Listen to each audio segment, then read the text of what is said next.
सभी जैव यौगिकों का अनिवार्य मूल तत्व क्या है? जल्दी बताइए सारे बच्चे। क्वेश्चन है, बड़ा सही सा सवाल है। स्वागत है आपका भाई चौहान साहब।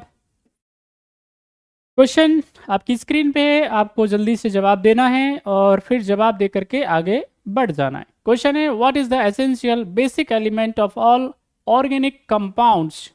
जल्दी बताइए क्या है सही जवाब। सारे बच्चे जल्दी से आंसर करें। तो इसका जवाब होगा, इसका आंसर होगा ये। बहुत ही बढ़िया, शाबाश। और मेरा आप सबसे आग्रह है कि आप सबके पास में परमात्मा की कृपा से सबके पास में क्या है, एक तो बहुत ही शानदार आपके पास में बुद्धि दे के रखी हुई है परमात्मा ने, और दूसरी बात जो है उसको कहते हैं आंखें, वो भी दे के रखी हुई है। और मुझे लगता है कि इंटरनेट की कनेक्टिविटी बढ़िया होगी और इधर से आपको क्या है, ऐसे विजिबिलिटी भी सही नजर आ रही होगी। क्लियर दिख रहा है कि नहीं दिख रहा है ये बताओ। सब कुछ स्पष्ट नजर आ रहा है, साफ नजर आ रहा है आप सबको? जरा बताओ।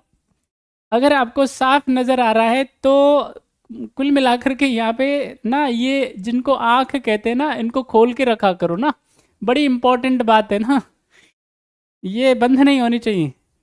क्वेश्चन को ध्यान से देखो, सरल सा सवाल होता है और इसको ध्यान से देखने के बाद में फिर क्या कर दिया करो, जवाब दे दिया करो। नाउ, सभी जैविक यौगिकों का जो अनिवार्य और मूल तत्व जो है, बात समझ में आ रही है, उसमें कौन सा है भाई? उसका सही आंसर क्या है? उसका सही आंसर है कार्बन। ठीक है कि नहीं?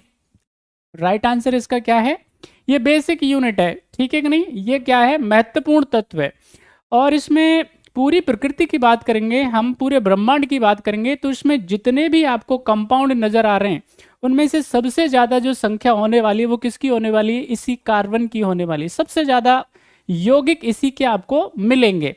अब यहाँ पे क्या है, कुछ कुछ बेसिक जानकारी किसके बारे में? कार्बन के बारे में। ठीक है, यहाँ पे कार्बन की जब हम बात करेंगे तो इसका जो एटॉमिक नंबर होता है, एटॉमिक नंबर सब जानते हैं ना, कितना होता है इसका? 6 होता है, 6 होता है ना।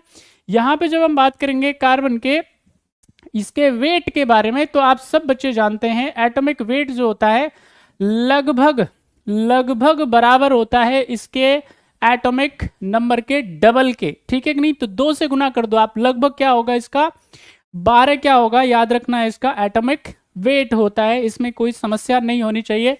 टेट्रावेलेंट क्या है? इसके अंदर बॉन्ड बनेगा। ठीक है कि नहीं? यानी कि ये क्या करेगा, 4 अन्य पदार्थों के साथ में मिल सकता है, अपना बॉन्ड बना सकता है। ठीक है कि नहीं? यहां से इस तरह से हम क्या कर सकते हैं इसको।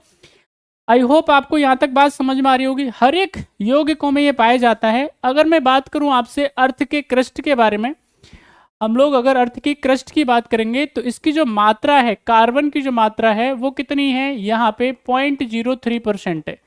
अर्थ का जो क्रस्ट है उसमें कार्बन की जो मात्रा है कितनी है? 0.03% लगभग क्या है इसकी मात्रा पाई जाती है। यहाँ पे जब हम बात करेंगे भाई, तो पूरे के पूरे जो एलिमेंट्स हैं, तमाम जो एलिमेंट्स हैं, समझ में आ रही है? अब यहाँ पे इसके क्या है, बेसिकली आपको मिलेंगे आइसोटॉप्स। क्या मिलेंगे? आइसोटॉप्स की जब हम बात करेंगे, यानी इसके समस्थानिकों की बात करेंगे, तो इसके 3 समस्थानिक हैं। ठीक है कि नहीं? कार्बन 12, यानी यहाँ पे एक तो हो गया आपके C6 12, दूसरा आपके पास में C6 13 और एक है C6 14। ठीक है कि नहीं? तो यहाँ पे क्या है, ये दोनों क्या होते हैं ये दोनों स्टेबल हैं, यानी C6 12 और 13 क्या होते हैं? स्टेबल होते हैं। ये क्या होता है, आप इसको कह सकते हो, इसमें रेडियो एक्टिविटी की कुछ कह सकते हैं कि इसमें तत्व होते हैं। इसका मतलब क्या होता है, ये जो कार्बन 14 होता है इसका इस्तेमाल क्या किया जाता है? डिफरेंट डिफरेंट जो हिस्टोरी डेवलप करने वाले हैं या ऐतिहासिक जो एविडेंसेस पता करने वाले हैं, यानी हम इसको इतिहास में कार्बन डेटिंग जिसको बोलते हैं, यानी कि आयु निकालने के लिए, लाइफ निकालने के लिए क्या किया जाता है? कार्बन 14 का इस्तेमाल किया जाता है कि नहीं? यहाँ पे इसकी कार्बन 14 की अगर हम बात करेंगे तो उसकी हाफ लाइफ होती है 5700 समथिंग ईयर्स, है ना। लगभग कितनी? इतनी इसकी हाफ लाइफ होती है। तो काफ़ी इंपॉर्टेंट ये एलिमेंट है और इसमें बहुत सारी जानकारी है, तो आपको इसके बारे में ज़रूर अवश्य पता होना चाहिए। बात समझ में आई? तो फिलहाल तो इसका आंसर हो जाएगा सी। अभी बहुत सारी जानकारियां हैं इसमें, लेकिन इनके आइसोटॉप्स के बारे में, स्पेशली C60 C14 के बारे में, C614 के बारे में आपको ज़रूर थोड़ी थोड़ी जानकारी होनी चाहिए। चलिए नेक्स्ट क्वेश्चन आपकी स्क्रीन पे आंसर करेंगे आप, जल्दी आंसर करो, सारे बच्चे आंसर करें जल्दी से। क्वेश्चन है, निम्न में से किसका उपयोग एक एंटी फ्रीज के रूप में किया जाता है? सारे बच्चे आंसर करें जल्दी जल्दी, और अगर हमारी आवाज़ आ रही है तो जरा हमको बताते भी जाएं। और जो बच्चे अभी कक्षा में नहीं हैं, आप एक बारी उनको क्या करो भैया, उनको साधुवाद दो, उनका धन्यवाद ज्ञापित करो कि भाई ऐसे ही बने रहें आप, है ना। बहुत सारे बच्चे जो है वो पार्टिसिपेट नहीं करते हैं क्लास में, तो ये खतरनाक है उनके लिए।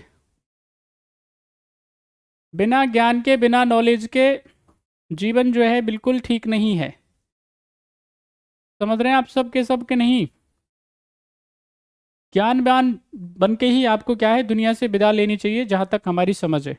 तो नॉलेज ज़्यादा से ज़्यादा अक्वायर करनी चाहिए। ओके, चलिए यहाँ से सवाल जो पूछा है आपको बताना था, एंटी फ्रीज के बारे में आपको बताना है, इनमें से कौन सा इस्तेमाल होता है, जल्दी बताइए। आइसोप्रोपिलीन अल्कोहल, मैथिल अल्कोहल, और फॉर्मेल्डिहाइड, और एसीटोन, क्या है सही आंसर? चलिए, तो इसका जो सही आंसर है भाई वो क्या है, इसको बोलते हैं मैथिल अल्कोहल। सारे बच्चे समझ लीजिए इसका नाम क्या है, इसका नाम है मैथिल अल्कोहल। इसको क्या बोलते हैं? मेथेनॉल भी बोलते हैं। बात समझ में आई? यहाँ पे समझिए CH3OH इसको बोलते हैं, है ना। यानी कि ये क्या है, यहाँ पे जब हम बात करते हैं भैया इसके बारे में, तो ये क्या है, ये समझ लीजिए ये है जहर। सारे बच्चे समझ लीजिए, ठीक है कि नहीं। ये कैसा होता है, इसका कोई कलर नहीं होता है, इसकी जो गंध होती है वो लगभग कैसी होती है, शराब के जैसी होती है ना। ये कैसा होता है, शराब की, इसकी स्मेल इसकी होती है वो शराब के जैसी होती है ना। यहाँ पे क्या है, अगर इसको कोई पी ले तो क्या होगा, तुरंत क्या हो जाएगा भाई, वो अंधा हो जाएगा, और उसकी तुरंत क्या हो सकती है, मृत्यु हो सकती है, उसकी डेथ हो सकती है।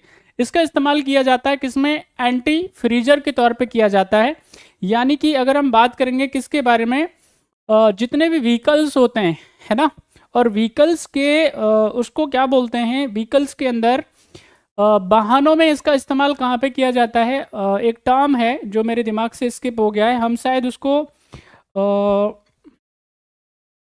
आप मुझे कंफर्म करके बताइएगा।